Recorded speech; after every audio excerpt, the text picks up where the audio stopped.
উঠে আসলো দিনের বাছাই করা সেরা বড় খবরগুলি। চলুন প্রথমে চটপট করে শিরোনামগুলি শুনে নেওয়া যাক। লাস্ট ওয়ার্নিং, আবার হলে সাসপেন্ড, মহুয়াকে চূড়ান্ত বার্তা মমতার। অবিলম্বে ছাড়তে হবে বাংলো, দুপুরেই নোটিশ পেলেন দিলীপ ঘোষ। 100 দিনের কাজে বাংলার 4 জেলা থেকে 2,20,00,000 উদ্ধার, হাইকোর্টে জানালো কেন্দ্র।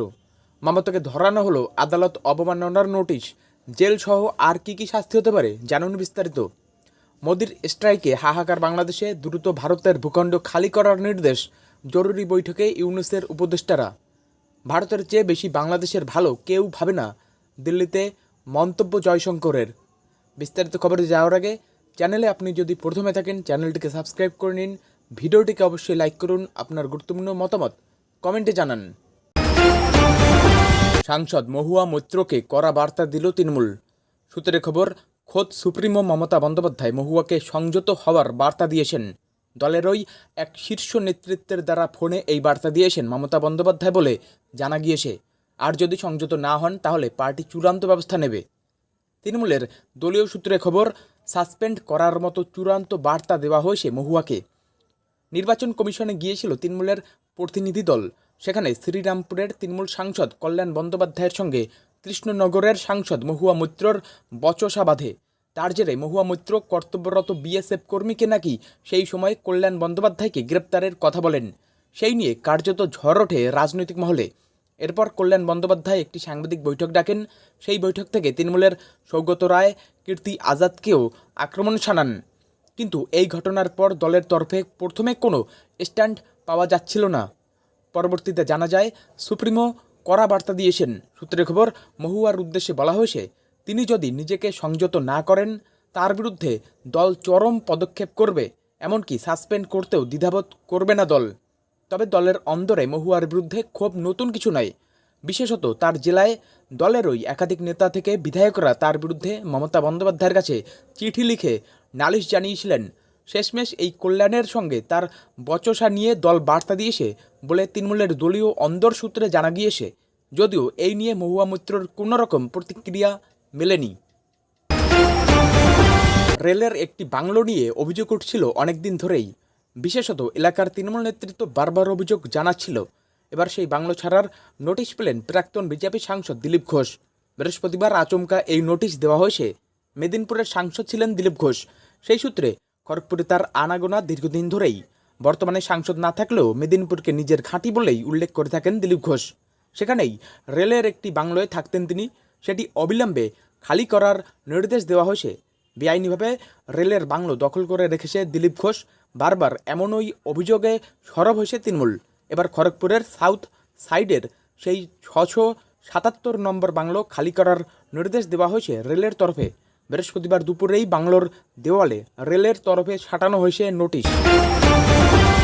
100 দিনের কাজে দুর্নীতি, আর তাতে বাংলার 4 জেলা থেকে 2,20,00,000 টাকা উদ্ধার হয়েছে। কেন্দ্র কেন মনরেগা প্রকল্প বন্ধ রেখেছে? কলকাতা হাইকোর্টের এই প্রশ্নের উত্তরে জানালো কেন্দ্র। 3 সপ্তাহ অর্থাৎ 15 মের মধ্যে কেন্দ্রের গ্রামোন্নয়ন মন্ত্রকের কাছে এই সংক্রান্ত রিপোর্ট তলব করেছেন কলকাতা হাইকোর্টের প্রধান বিচারপতি টি.এস. শিবজ্ঞানম ও বিচারপতি চৈতালি চট্টোপাধ্যায়ের ডিভিশন বেঞ্চ। প্রসঙ্গত, দীর্ঘদিন ধরেই বাংলার তরফ থেকে অভিযোগ উঠেছে 100 দিনের কাজের টাকা আটকে রেখেছে কেন্দ্র। 100 দিনের কাজে বাংলার একাধিক ক্ষেত্রে ব্যাপক দুর্নীতির তথ্য খাড়া করেছিল কেন্দ্র। তদন্তে রাজ্যে এসেছিল কেন্দ্রীয় দল। মোট 5,37,00,000 টাকা বন্টনের ক্ষেত্রে দুর্নীতি করা হয়েছিল বলে আদালতে জানান কেন্দ্রের additional solicitor general Ashok Chakraborty. চলতি বছরের 20 মার্চ নোভাল অফিসার রিপোর্ট দিয়ে কলকাতা হাইকোর্টে জানান, হাইকোর্ট নিযুক্ত 4 সদস্যের কমিটি বিভিন্ন সময় রাজ্যের মোট 4টি জেলা পূর্ব বর্ধমান, হুগলি, মালদা এবং দার্জিলিং জিটিএ এরিয়া পরিদর্শন করে 100 দিনের কাজের টাকা বন্টনের ক্ষেত্রে দুর্নীতির প্রমাণ পেয়েছেন। এই 4 জেলা থেকে মোট 2,20,00,000 টাকা উদ্ধার করা হয়েছে। এসএসসি মামলায় সুপ্রিম রায় নিয়ে উত্তাল বাংলা। সম্প্রতি দুর্নীতির জেরে 2016 সালের এসএসসির সম্পূর্ণ প্যানেল বাতিল করছে শীর্ষ আদালত। এক ধাক্কায় চাকরি হারিয়েছেন 25,752 জন। এবার এসএসসি মামলায় সুপ্রিম কোর্টের রায় নিয়ে নিজের মন্তব্যের জেরে আদালত অবমাননার নোটিশ পেলেন মুখ্যমন্ত্রী মমতা বন্দ্যোপাধ্যায়। সোমবার নেতাজি ইন্ডোর স্টেডিয়ামে চাকরিহারাদের সঙ্গে দেখা করে বেশ কিছু বিস্ফোরক মন্তব্য করেন তিনি। এরপরেই সামনে এলো এই খবর।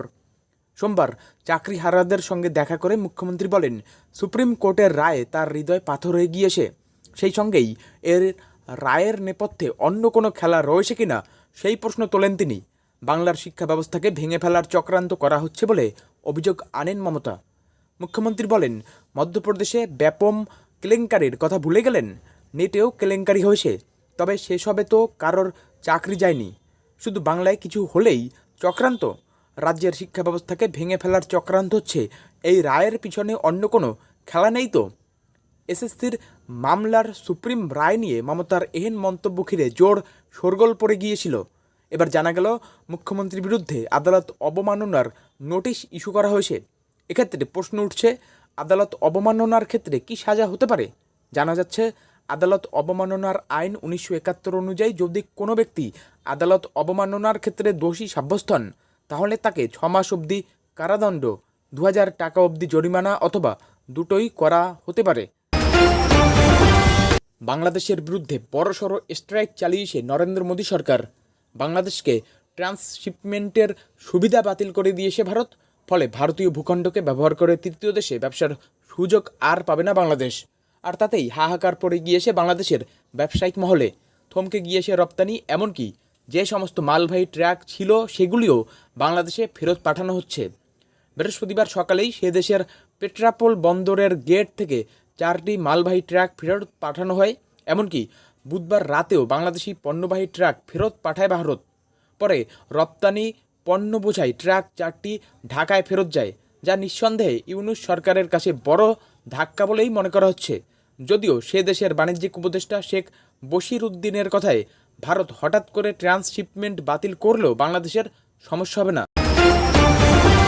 শেখ হাসিনার বিদায়ের পর বাংলাদেশে ক্ষমতায় এসেছে মোহাম্মদ ইউনূস সরকার, যার পর ভারতের সঙ্গে সম্পর্ক তলানিতে। যদিও বাংলাদেশের ভালো ভারতের থেকে বেশি কোনো দেশ ভাবে না এবং এটা ভারতের ডিএনএতে আসে। বুধবার এমনই মন্তব্য করলেন বিদেশমন্ত্রী এস জয়শঙ্কর। পদ্মাপাড়ে হিন্দু সংখ্যালঘু নির্যাতন, চীন ও পাকিস্তানের সঙ্গে বাংলাদেশের নৈকট্য, শেখ হাসিনার প্রত্যাবর্তনের জন্য দিল্লির উপর চাপ, এমন অস্থির আবহে বিমস্টেক সম্মেলনের মাঝে থাইল্যান্ডের রাজধানী ব্যাংককে গত সপ্তাহে মুখোমুখি বৈঠক করেন ভারতের প্রধানমন্ত্রী নরেন্দ্র মোদী ও বাংলাদেশের অন্তর্বর্তী সরকারের প্রধান উপদেষ্টা ইউনূস। বৈঠক শেষে বিদেশ মন্ত্রকের তরফে জানানো হয়েছে, গণতান্ত্রিক বাংলাদেশের প্রতি ভারতের সমর্থনের কথা জানিয়েছেন প্রধানমন্ত্রী নরেন্দ্র মোদী। তবে সীমান্তে অনুপ্রবেশ ও সংখ্যালঘু নির্যাতনের ঘটনায় কড়া পদক্ষেপ করার প্রস্তাব দেন ভারতের প্রধানমন্ত্রী। বাংলাদেশে সংখ্যালঘু নির্যাতনের ঘটনায় পূর্ণাঙ্গ তদন্তেরও বার্তা দেওয়া হয়েছে। অন্যদিকে হাসিনার প্রত্যাবর্তনের দাবি জানান ইউনূস। বুধবার দিল্লিতে একটি অনুষ্ঠানে মোদি ইউনূস বৈঠক নিয়ে মন্তব্য করতে গিয়ে জয়শঙ্কর জানান, ঐতিহাসিক দিক থেকেই ভারতের সঙ্গে বাংলাদেশের বিশেষ সম্পর্ক রয়েছে। দুই দেশের মানুষের সংযোগের কারণে এই সম্পর্ক গড়ে উঠেছে। এরপরেই জয়শঙ্কর